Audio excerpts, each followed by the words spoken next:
This is Tsar Nicholas Romanov II, the last emperor of Russia.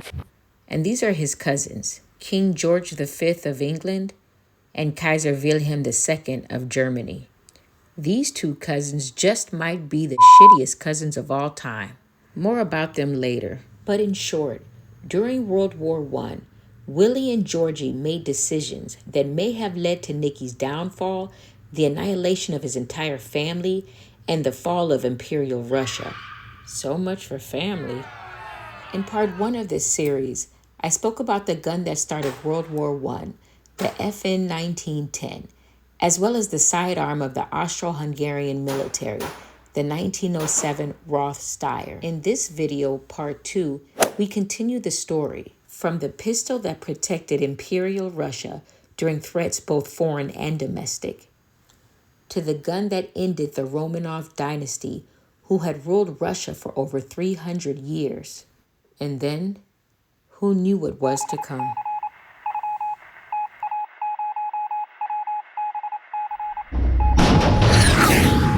Wait, was World War I the war that started all this? Let's talk about it. Woo! It's go, go, go, go, go, go, go time.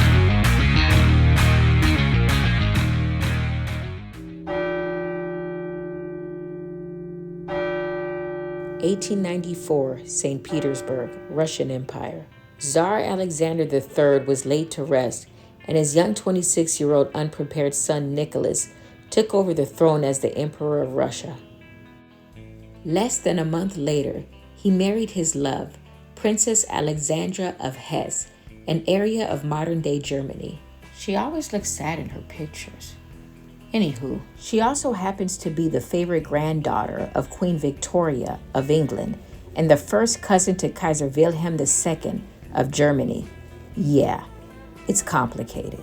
Around the same time, at the Nagant Arms Factory in Belgium, brothers Leon and Emil Nagant were about to produce a new sidearm that they designed for the Russian military. They were well known in the Russian Tsar's court and military because of the part they had in the design of the new Russian service rifle, the 1891 Mosin Nagant rifle, with the help of Colonel Sergei Mosin. So the Nagant brothers were called upon again when the time had come to replace the Smith & Wesson Model 3 revolvers in use in the Russian army. Tsar Nicholas was fascinated by the notion of an arm more difficult to spot on the battlefield, and you can carry a lot of ammo along with it. The idea being that if a soldier had something lighter in weight with more power along with more rounds available, his effectiveness would increase immeasurably. The qualifications for acceptance of the new Russian revolver were as follows. It had to take down a horse with a single shot at 25 to 35 meters, be lightweight, less than 2 pounds, preferably around 1.8 pounds, and hold 7 cartridges. It had to use the same bore dimensions as the 7.62 by 54R Mosin Nagant rifle, so that rejected barrels could be used to make revolvers. It had to be single action because double action was thought to impede accuracy. It also had to be single extracting as opposed to using a star extraction system. This was to reduce manufacturing costs. Big mistake. It had to be able to use smokeless powder as well as black powder. Smokeless powder was fairly new at the time. The Belgian brothers proposed a new model with an innovative technology that prevents the usual gas escape between the cylinder and the barrel that most revolvers had. It featured a gas seal system in which the cylinder moves forward when the gun is cocked to close the gap between the cylinder and the barrel, providing a boost to the muzzle velocity of the bullet. Russia purchased the manufacturing rights of this model in 1898 and moved production from Belgium to the Tula Arsenal in Russia. The 1895 Nagant Revolver, the sidearm of the Imperial Russian Army during World War I, as well as the Soviet Union's Red Army during World War II. Chambered in 7.62 by 38 millimeter rim. Interesting round. Looks like a wad cutter. The projectile is recessed into the casing for the gas seal. When the cylinder moves forward, as the hammer pulls back, the cartridge case enters the barrel, completing the seal. Therefore, all the energy and gas are focused forward through the barrel and out of the muzzle. The change gives the round an estimated 50 to 70 feet per second in extra velocity, which translates to more energy at the muzzle and on target.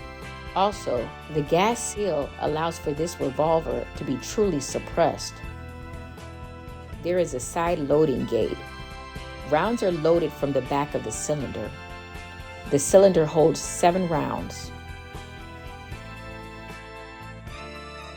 The weight is 1.8 pounds as requested, barrel length 4.5 inches, and the muzzle velocity 1100 feet per second, which was a spicy round for a revolver at this time.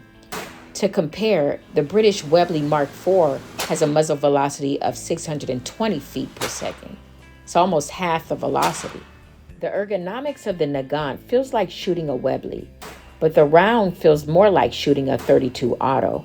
And let's be honest, the 7.62x38 rim is a pretty anemic round compared to what the Germans were slinging, which was that 9mm Luger.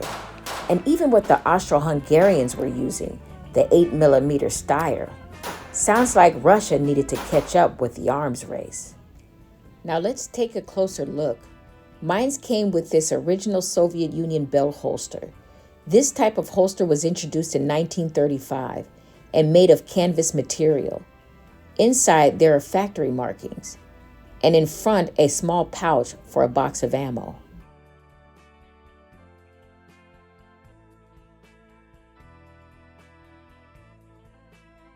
It comes with a cleaning rod, which I also use to eject spent casings. More on that in a bit. Checkered wood grips with lanyard ring at the bottom. The grip shape and texture is an elegant design. It really adds to its character and just gives it that Russian imperial look. On the left side of the frame, the triangular Ishev marking is present with the manufacturing date of 1943. While the earlier models were made at the Tula factory, here marked with a star, after 1941 to 1945, they were produced in the Ishev factory. Reason being, during World War II's Operation Barbarossa, when Nazi Germany invaded Western Russia, the Tula factory was shut down and arms production was moved further east to the Ishev factory, where they produced both the 1895 Nagant as well as the 1933 Tokarev, like this TT-33, also made in 1943 at the Ishev factory. It has a side loading gate similar to the 1873 Colt single-action Army, pretty antiquated for this time period.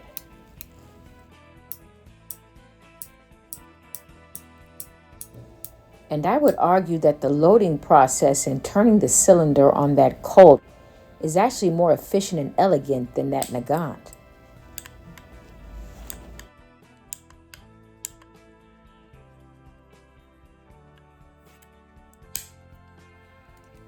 The noticeably long firing pin is necessary to reach the primer as the cylinder moves forward. Here you see that cocking the hammer pushes the cylinder forward to create a seal so no gas can escape. There were 2 versions of this gun. The double-action single-action version was issued to the high-ranking officers, while the single-action only version was issued to the lower-ranking soldiers. Now here's single-action. Heavy pull, about 12 pounds. Now here's double-action. Worst double action I have ever shot, coming in at 20 pounds. With a trigger like this, there's no need for an external safety. Sights are decent with a fixed front post and a rear notch.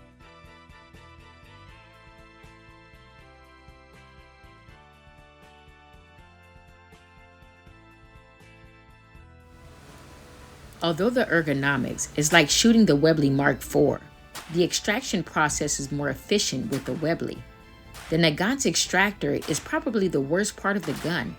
It's just not very user-friendly. First, you rotate this little knob counterclockwise to pull the rod out. Then you rotate, and you have to align the rod directly to the chamber, so you have to index your cylinder just right and punch with force.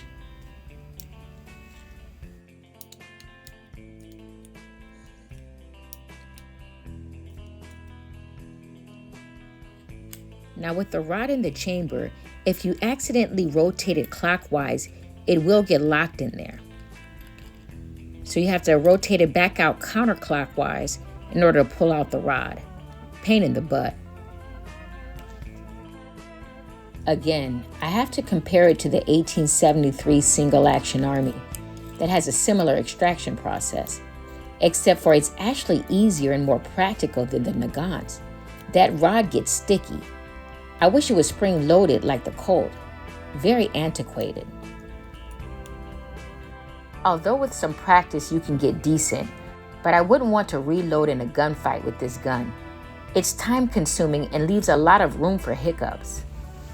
And sometimes the round will get stuck in the chamber the hotter the gun gets, and the extractor cannot expel the casing, but only pushes it a hair to the rear. Now you're not able to rotate the barrel or index the cylinder to try for a different round, and renders the gun inactive. Until you can figure out how to jimmy that round out, it's a pain and seems like a potential distraction that can cost lives on the battlefield. I recommend just using the tool that comes in the holster to extract if you have one. Saves time and headache. Again, I'm going to compare it to the Webley, which has an easier and more efficient loading and extraction process. Plus, the double action trigger is a lot more doable on the Webley, coming in at about 12 pounds. And with the Nagant, your accuracy is going to be shot in double action. You might as well only shoot single action.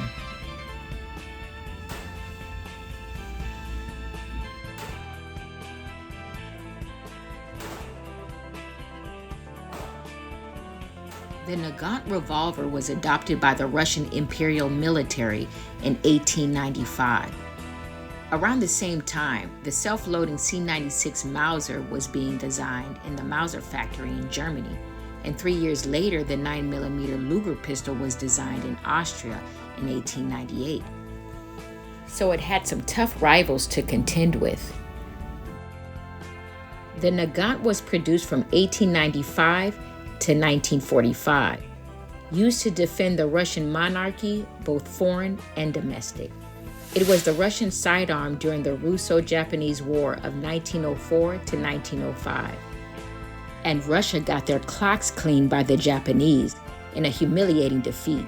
It was a blow to the Russian Tsar's reputation and embarrassing for the Russian people, who believed that the Japanese were of an inferior race. After the Russo-Japanese War, anti-imperial sentiments were brewing. The Tsar was regarded as weak, indecisive, insecure, and out of touch with the people. After the humiliation of the Japanese defeat, Russia increased their army size and military modernization program. During this time of rapid industrial growth, laborers were living and working in poor conditions. Discontent, radicalization, and terrorism was on the rise. The climate was ripe for a revolution. Between 1905 to 1906, there were a series of strikes in all the major factories and protests. Tsar Nicholas was merciless in suppressing the revolution. Around this time, the army killed thousands of innocent civilians, which culminated in Bloody Sunday. In January 1905, St. Petersburg, Russia, thousands of unarmed protesters led by Father Georgy Gapon marched towards the Winter Palace to give the monarchy a petition. The Imperial Army was there to greet them, equipped with 1891 Mosin Nagants in their hands and 1895 Nagant Revolvers on their hips. Unarmed demonstrators were fired upon by soldiers when they got too close to the palace. It was a bloodbath. This event made people lose their faith in the autocracy. Autocracy eventually resorted to brute force near the end of 1905 in order to curtail the burgeoning strike movement that continued to spread. Between October 1905 and April 1906, an estimated 15,000 peasants and workers were either hanged or shot, and 20,000 were injured, 45,000 sent to exile. One of those exiled was a radical Marxist by the name of Vladimir Lenin, whose brother was hanged 20 years prior for participating in a bombing plot to assassinate Nicky's father, Tsar Alexander III. This event is what sparked Lenin's interest into revolutionary politics as a law student and what sparked his radicalization. After order was restored in 1907, the Tsar abandoned all the promises and concessions made to the people to quell the revolts. I don't think he anticipated what was brewing in Europe. A bonfire is brewing that is about to explode. Austria's annexation of Bosnia was the match that aided the fire. The Balkan situation was the oily rag. The assassination of the heir to the Austro-Hungarian Empire in Sarajevo was the match that lit the fire. Nationalism and the arms race was encouraging the fire and spreading the flames. Which leads us to the July crisis of 1914. After the assassination of Archduke by a Serbian nationalist, Austria wanted to seek revenge and curb Serbian nationalism that they felt was destabilizing the empire. First, Austria secured support from Germany, who couldn't wait to go to war to increase their territory and global power. Then Austria gave Serbia some unreasonable demands, deliberately intended to provoke war. As predicted, Serbia rejected the ultimatum, but first secured support from Russia. Russia, being fellow Slavs, protector of the Balkans, felt that they had a duty to protect Serbia. Plus, Tsar Nicholas wanted to save face from that humiliating defeat during the Russo-Japanese War and saw it as an opportunity to buck his chest out and expand influence over the Turkish Straits, which was vital to Russian trade. And on July 28, 1914, 1 month after the assassination, Austria declared war with Serbia. Tsar Nicholas was still optimistic and hoped to come to an agreement with his cousin, Kaiser Wilhelm of Germany. Willie, as Nicky called him, was the first cousin of his wife Tsarina Alexandra and the grandson of Queen Victoria of England, who described her difficult grandson as a hot-headed, conceited, and wrong-headed young man. Yikes. On July 30th, Tsar Nicholas was urged by his ministers to order the mobilization of the Russian army as a response to Austria's mobilization. On the same day, Kaiser sent a telegram urging the Tsar to stop their military measures and Germany would stay neutral. Tsar Nicky was like, it's too late. The new railway system made it impossible to stop the mobilization. Then Germany just goes buck wild.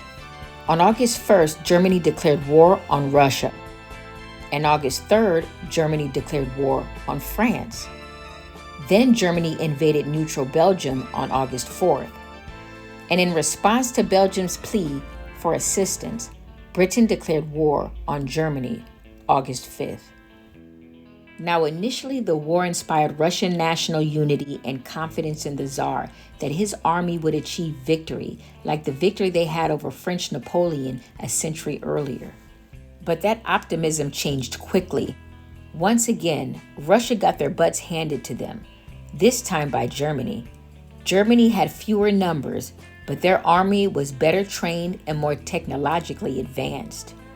And let's talk about that for a moment. By the end of the 19th century, Germany was leading Europe in the arms race, both large arms and its competition for naval dominance, as well as small arms. They had already invented the first commercially successful semi-auto pistols, the C93 Barchard in 1893 and the C96 Mauser Broomhandle in 1896. More on the Mauser in a bit. And the US had already cloned their Model 1893 Mauser bolt-action rifle after it tore the US a new one in the Spanish-American War of the late 1800s. The 1903 Springfield was a copy of the German Mauser, for which they were paying the Germans royalties up until World War I. But their standard military sidearm during World War I was the .08 Luger.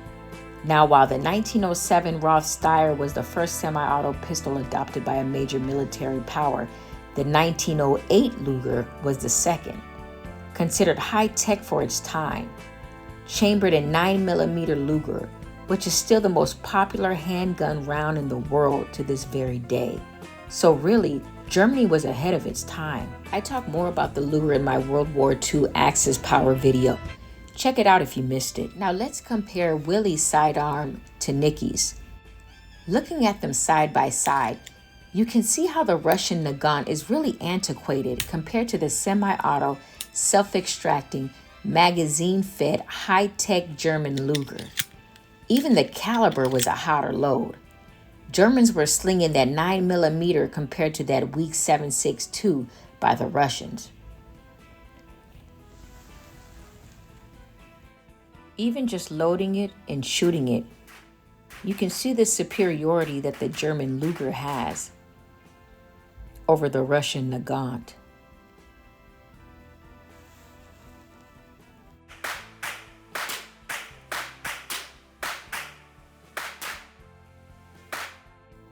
The Kaiser not only had high-tech armaments, but engaged in shady tactics. There is evidence that Pancho Villa and the Mexican Revolution of 1916 was not only financed by the German imperial government, but that some of his military actions were explicitly designed to aid the Kaiser's cause. They wanted to destabilize the United States border to keep the U.S. out of the European war. And Pancho Villa's favorite sidearm was the Colt Single Action Army. So an honorable mention goes to the Colt Single Action Army, who also had a role in the Great War story. Another example of the Kaiser's shady tactics is the imperial government's facilitation in the Bolsheviks' rise to power in Russia in order to destabilize the Russian monarchy. I'll explain. By 1916, a large part of Russia was occupied by the Germans. Millions were dead, and the Tsar's reputation among the military had completely collapsed. Plus, the Russian economy was in the toilet. There were food and fuel shortage and high inflation. Faith in the monarchy hit rock bottom. People turned to revolution as the only way to change their fate. Several revolutionary factions emerged, the most extreme being the Bolsheviks, who believed that the only way to workers' liberation is by annihilation of the monarchy. Then the Tsar loses his military. Deserters from the front line return back to the city to join the revolution, armed and pissed about the soldiers' conditions. March 15, 1917, Nicholas II was forced to abdicate the throne, and a provisional government took over. The former imperial family was arrested and placed on house arrest. Before they were taken prisoners, they had sewn all of the jewelry into their undergarment of the Romanov children so that they could exchange it for money once freed and in asylum. The new foreign minister of the provisional government appealed to the British Prime Minister, David Lloyd George, for asylum for the imperial family. Initially, the Prime Minister was inclined to offer them asylum, but the Tsar's own cousin, King George V, whose mothers were sisters, rejected the offer for asylum to his cousins. King George V thought by offering them asylum, it would damage his reputation and put his own throne at risk. And Lenin, living in exile in Switzerland, was aided by the German government to return back to Russia, along with other Russian dissidents, and armed with the German C96 Mauser. The thought was to destabilize the Russian government and aid their war efforts. By doing these things, Cousin Georgie and Willie pretty much sealed the fate of the royal family. Cousins of the Year. In October 1917, the Bolsheviks, led by Lenin, overthrew the provisional government by coup d'etat, took the royal family into their custody, and placed them on house arrest at a so-called house of special purpose. On July 17, 1918, the imperial family and their servants were brought down to the cellar of the house of special purpose. A 12-man fire squad led by ex-soldier medic turned Bolshevik Yakov Yurovsky walked into the cellar, armed with C96 Mausers.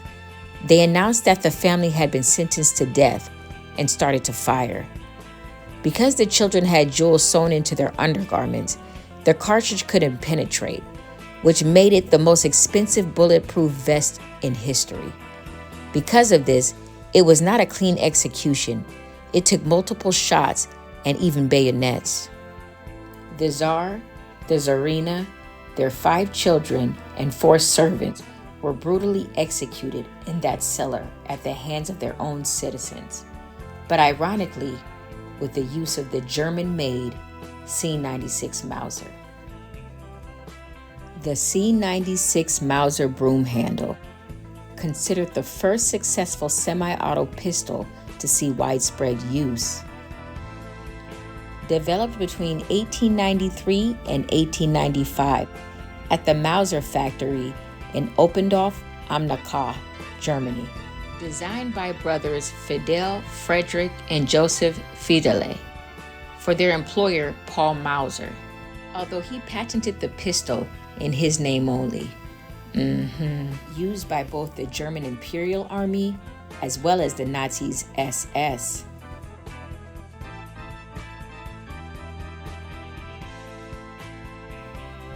Manufactured from 1896 to 1937, with unlicensed copies produced by both China and Spain during the first half of the 20th century. It has an unusual design, an internal box magazine just forward of an integral trigger guard, and a unique fluted wooden grip that looked like the handle of a broom. It also came in a holster that doubled as a stock in order to convert the pistol into a carbine. These unique features gave it the nicknames the broom handle by Europeans and the box cannon by the Chinese.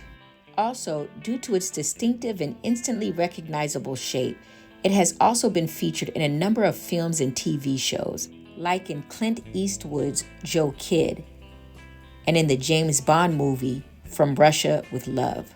It was also featured in Star Wars, modified to form Han Solo's blaster pistol, and it was also popularized in Soviet films as the iconic weapon of the Russian Revolution and Civil War.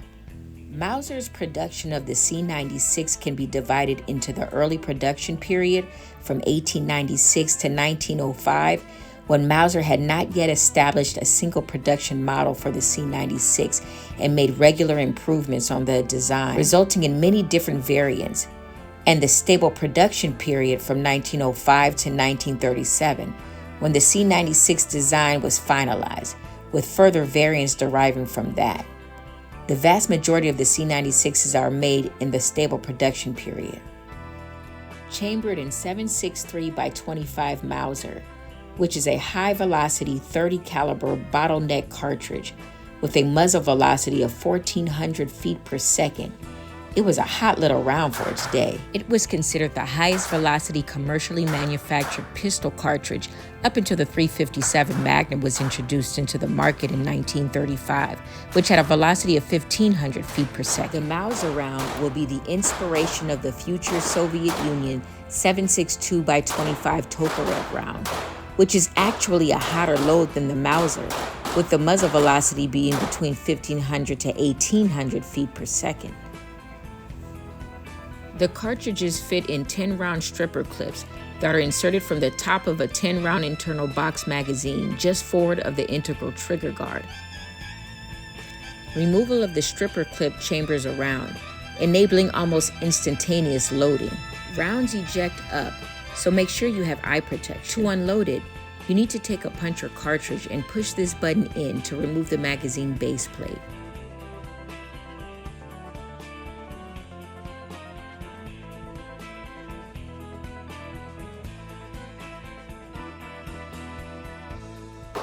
It weighs 2 pounds, 8 ounces, and has a 5.5-inch taper barrel. And that 7.63 Mauser round is fire. Let's take a closer look at this exotic-looking pistol. The rig comes in a wooden box holster that doubles as both a holster and a stock, with a leather belt harness and a cleaning rod. The front pouch houses the stripper clips.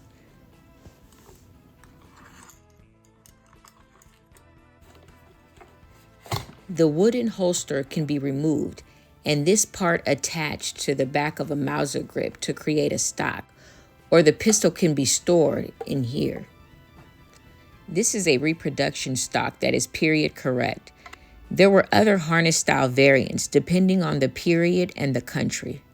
The stock connects to the back of this pistol, turning it into a neat little carbine. This is why I consider this the first PDW. It's a beautiful gun. Fire-blued accents on the extractor, trigger, safety, sight slide, and bolt stop. By the serial number, this gun was manufactured in 1905 for export and commercial use. This is a stable production model and referred to by collectors as the pre-war commercial model. The manufacturer and location is marked on the top of the chamber as well as on the right side of the frame. Waffenfabrik is German for weapons factory. The second line is the city where the Mauser factory originated from, Oppendorf am Neckar, known as the tiny German town that armed the world. Now home to Heckler & Koch. On the left side of the frame, you have an import marking for von Lengerk and Detmold of New York City, a famous high-end firearms firm who imported and sold these fine pistols prior to the outbreak of World War I. By 1901, Mauser was exporting the C96 to a curious customer base in the United States. One of the primary importers was the German-American firm von Lengerk and Detmold of New York City. Among the earliest ads for the pistol appeared in the January 1902 issue of Shooting and Fishing. Geared to the hunting, self-defense, and general sporting crowd, the C96 was an expensive arm, as well as its accessories and ammunition. It was considered a high-end firearm during this time, but it did see some use in the Wild West. There are double crown over-U proof markings on the left chamber flat, as well as the top rear of the bolt. V-notch tangent rear sight that is adjustable for ranges up to 1,000 meters, which was really unrealistic. Its actual effective range is about 200 meters.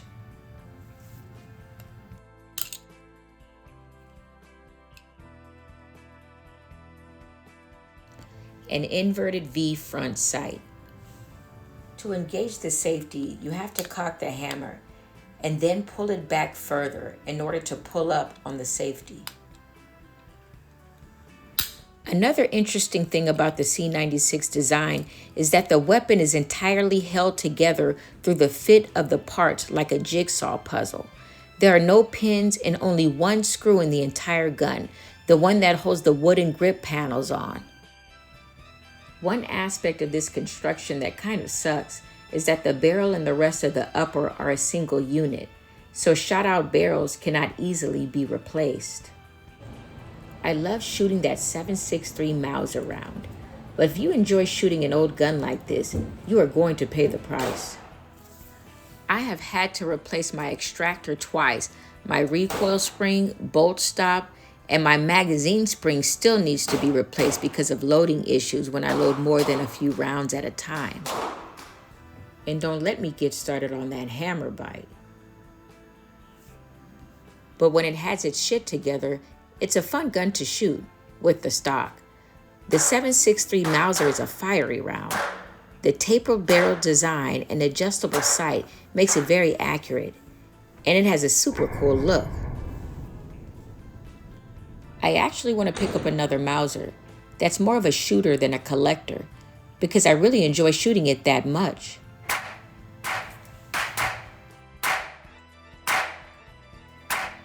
The C96 Mauser, noted for its long range and deep penetration, became a must-have weapon for many British officers, including a young Winston Churchill, who was very fond of the broomhandle and used it in a couple of his famous battles. Also, Lawrence of Arabia carried a C96 during his time in the Middle East.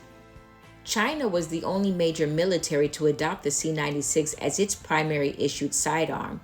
It had a detachable box magazine, and it was in full auto. Spanish copies were also used extensively during the Spanish Civil War. During World War I, the Imperial German Army contracted with Mauser for 150,000 C96 pistols chambered in 9mm parabellum to offset the slow production of the standard issue Luger P08 pistol. This variant of the C96 was named the Red 9 because of a large number 9 was burned and painted in red onto the grip panels to warn the pistol's users not to load them with the 7.63mm ammunition by mistake. The Treaty of Versailles, signed in 1919, imposed a number of restrictions on pistol barrel lengths and calibers for German arms manufacturers. Pistols for German government issue or domestic market sales cannot have a barrel longer than 4 inches and cannot be chambered in 9mm cartridges. From 1920 to 1921, Mauser began manufacturing a compliant version of the C96 for commercial sale. It featured smaller grips, a shorter 3.9-inch barrel, and it was chambered for the standard 7.63x25 Mauser. The Bolshevik government and later the New Red Army of the Soviet Union purchased large numbers of this model in the 1920s. This variant became associated with the Bolsheviks and was thus nicknamed the Bolo. In conclusion, the Bolsheviks ended up winning the Russian Civil War, and Soviet communist regime remained in power until 1991. In the end, the Allies won the Great War by beating the Central Powers at their own game, by essentially winning the arms race. Author and historian David Stevenson stated, "The Allies won the technological race and overtook their enemies not only in numbers but also in fighting power. In the process, they pioneered the characteristic forms of later 20th century warfare."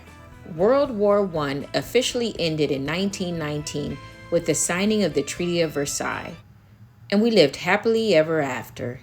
Because remember, it was the war to end all wars. Okay. Well, maybe not quite. World War I led to the fall of empires like dominoes, several conflicts around the world, and a series of consequences that affect us to this day. I mean, you had the dissolution of several empires: the Russian Empire, the German Empire, the Austro-Hungarian Empire, and the Ottoman Empire.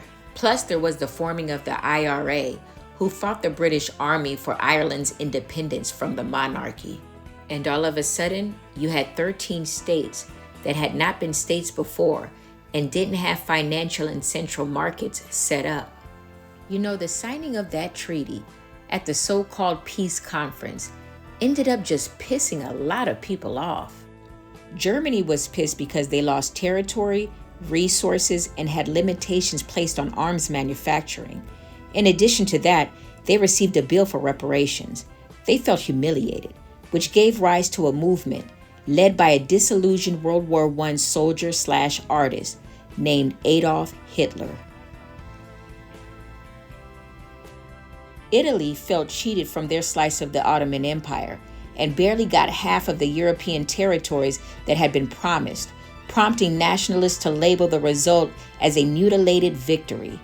That angry sentiment helped fuel the rise of another disillusioned World War I soldier/newspaper editor, Benito Mussolini.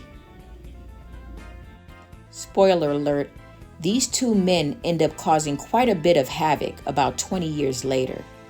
China was pissed because the mandates from the peace treaty gave a German colony in China to Japan instead of back to China, which revved up young Chinese nationalists. A student-driven political movement gave birth to the Chinese Communist Party on May 4, 1919. Japan felt disrespected with the Treaty of Versailles. They had joined the Allies during World War I in order to gain land, but they felt that they did not receive the respect of an equal nation at the negotiations and did not gain all the territory that they wanted. I think it's safe to say they held on to that grudge. And guess what happened to the Ottoman Empire? France and Britain split up the empire, creating a new Middle East. New borders were determined by allied powers with mixed populations and mixed identities. This area will be fraught with civil unrest, wars, and terrorism. And with the fall of the Russian monarchy, you had the creation of the Soviet Union and Stalinism. which led to a pissing contest between communism and democracy called the Cold War, and the nuclear arms race began. And speaking of the Cold War, check out my Cold War era firearms video, coming soon. Be sure to subscribe so you don't miss it. Thanks for watching.